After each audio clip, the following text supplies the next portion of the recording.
Y retomando el punto, Paco, ¿qué es lo que se puede esperar? Porque ya hay incluso una dimensión política muy clara que pudiera estarse derivando en estos días y que se encuentra en el marco del informe de Susi Torrecillas, la alcaldesa de Ciudad Lerdo. ¿Cuál es la perspectiva que hay ahí, Paco?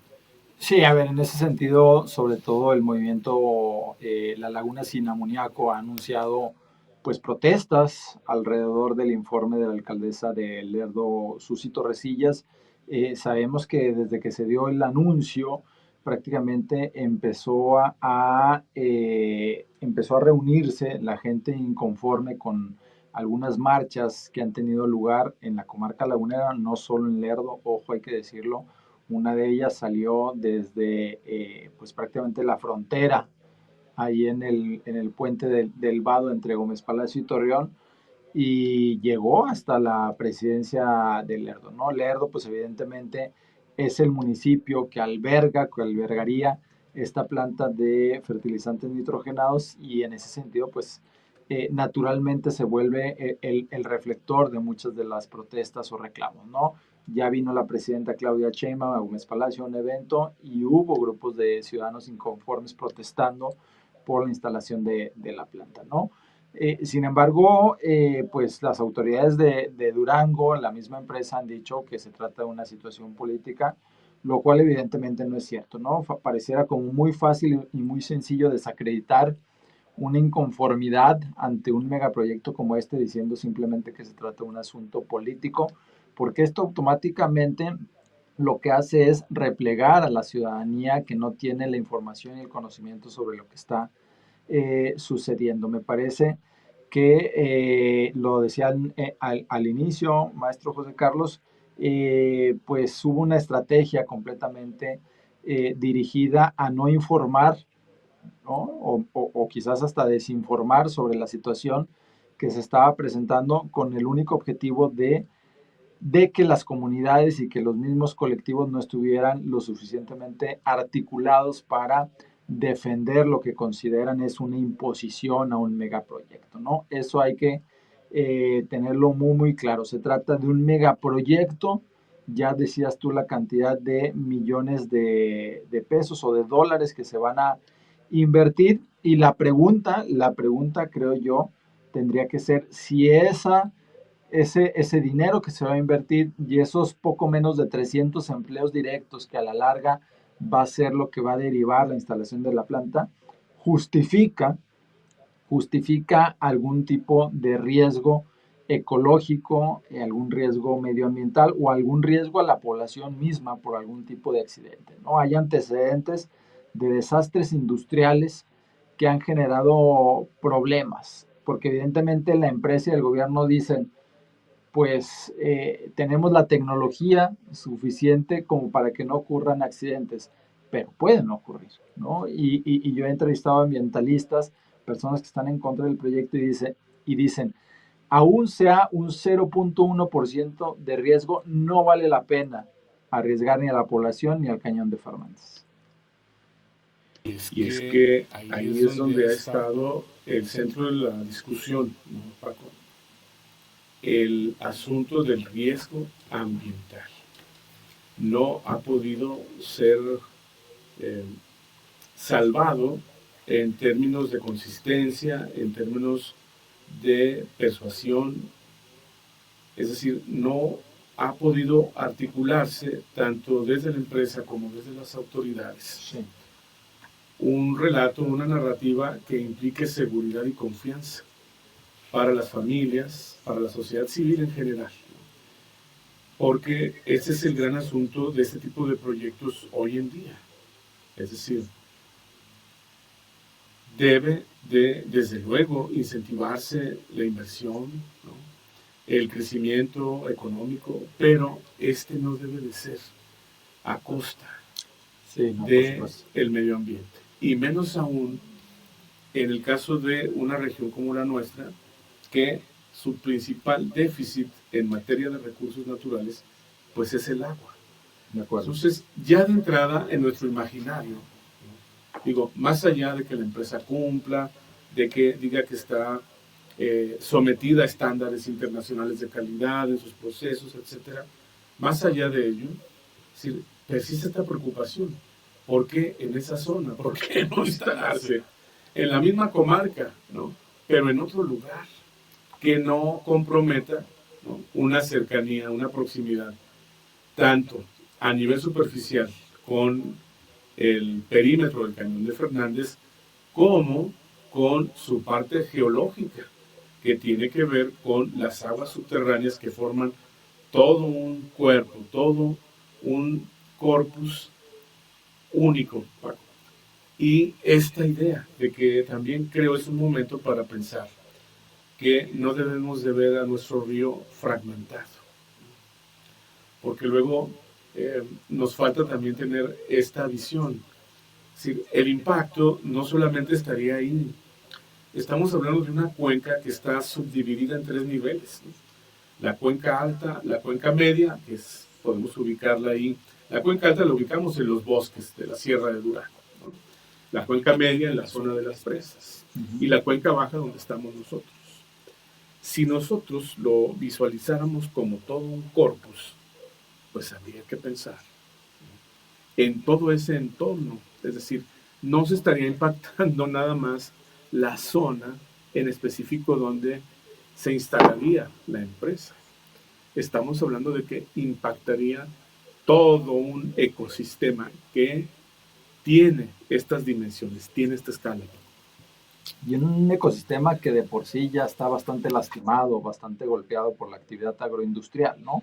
La realidad es que si uno revisa los datos de la Comisión Nacional del Agua respecto a la disponibilidad de agua en el acuífero principal es uno de los más sobreexplotados del país, ¿no? Tiene un déficit de recarga de menos 110, 111 millones de metros cúbicos anuales, ¿no? En el caso del acuífero de Villa Juárez, tiene un déficit de menos 1.4 millones de metros cúbicos anuales, ¿no? Que es otro cuerpo interconectado, ¿no? Sí, completamente, ¿no? A ver, los especialistas dicen, abajo el agua, pues es una sola, ¿no? No tiene fronteras. No tiene fronteras, exacto, pero exacto. administrativamente lo que ha hecho la Conagua desde hace muchos años es separar, ¿no? Dividir acuíferos relacionados con las zonas donde se encuentran las ciudades, ¿no? Las regiones.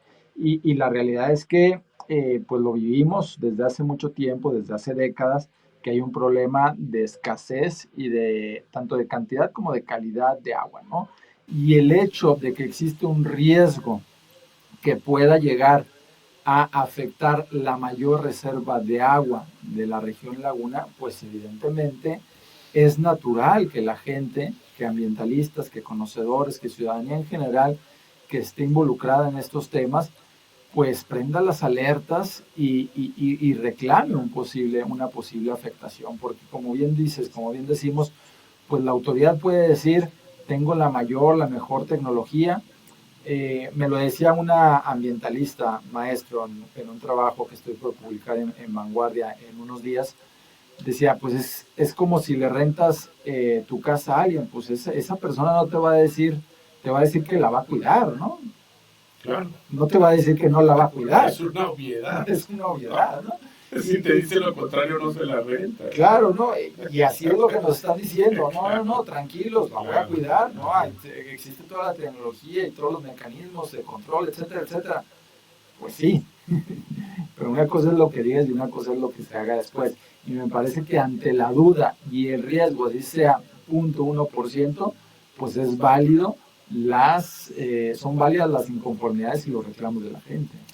Hablábamos, Paco, también por la mañana, en torno a esta situación que ha implicado en la historia revisar por qué se construyen proyectos de esta magnitud ahí donde está esta auténtica olla, ¿no?, de agua tan inmensa que, bueno, ha ido en declive en los últimos años, y nos remitíamos al caso de CFE, de la termoeléctrica, ¿no?, que se instaló ahí hace pues, por lo menos 40 años, ¿no?, a principios de los 80. Y desde luego ahí se colocó, ahí se puso, y no obstante que en aquel entonces la discusión y la controversia era la misma, Paco. El tema de por qué ubicar una planta de esa naturaleza en donde está la reserva de agua.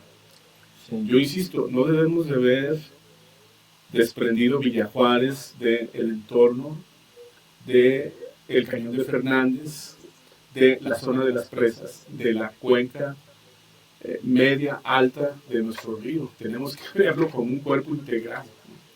Y fíjate cómo pareciera que esta historia se repite, este ciclo se repite, porque justo el problema en aquel entonces era el hecho de establecer una planta, una generadora, una gran generadora de electricidad que estaría utilizando eventualmente el recurso de agua. Entendemos que a lo largo del tiempo han cambiado los procesos, ¿no?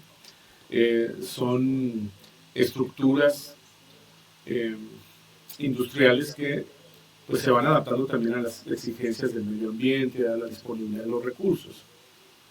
Pero nos encontramos en una coyuntura histórica que pareciera nos hace pensar que nos detuvimos en el tiempo, porque seguimos hablando exactamente de lo mismo, ¿no? ¿Por qué en esta zona tan importante para el presente y el futuro de nuestra región en materia de recurso agua se sigue insistiendo en intervenir, ¿no?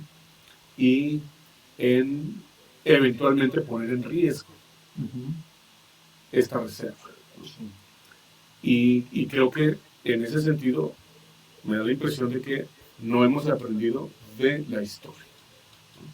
Sí, a ver, yo entrevisté al director general de Fermaca Global, Octavio Berrón, y yo le hice esa pregunta, ¿por qué aquí? Y su respuesta fue, a ver, en esencia, el gasoducto de nuestra empresa hermana pasa a muy poca distancia y eso representa para ellos una ventaja competitiva, económica muy importante, ¿no? Porque hay que recordar que requiere de gas natural, ¿no? Entonces, eso aunado a otras situaciones como el agua que van a comprar, ¿no? O las condiciones de logística para el ingreso y la salida del producto, según Octavio Berrón, son las principales motivos, argumentos para haber decidido ahí. Pues ahí está el tema. Y es un asunto irresuelto y que, por así decirlo, el proyecto va oficial, empresarialmente, ¿no? Pero está en medio de una controversia muy fuerte, de una discusión pública que cada vez está intensificando más, justo porque me parece no ha habido todavía una construcción narrativa que convenza a la ciudadanía de la comarca de que la instalación de Fermaca no estaría impactando, ¿no?, negativamente el medio ambiente, el equilibrio ecológico de esta zona, el perímetro externo, nada más y nada menos que del Cañón de Fernández, nuestra última reserva de agua. Paco, ¿con qué nos vamos? Gracias. ¿Dónde te encontramos?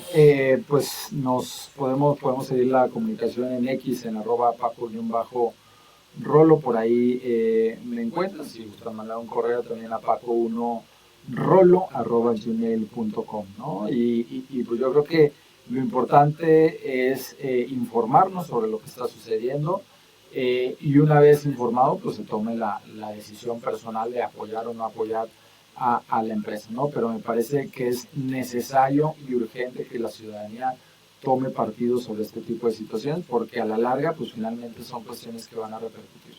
Así es, recordemos que el tema está en no comprometer los recursos, los entornos ecológicos de las generaciones futuras, y es donde está el punto. Muchas gracias, Paco. No, al contrario, un gusto. Bienvenido, y seguimos con la serie. Claro, y en 14 días nos encontramos por acá en el Radio.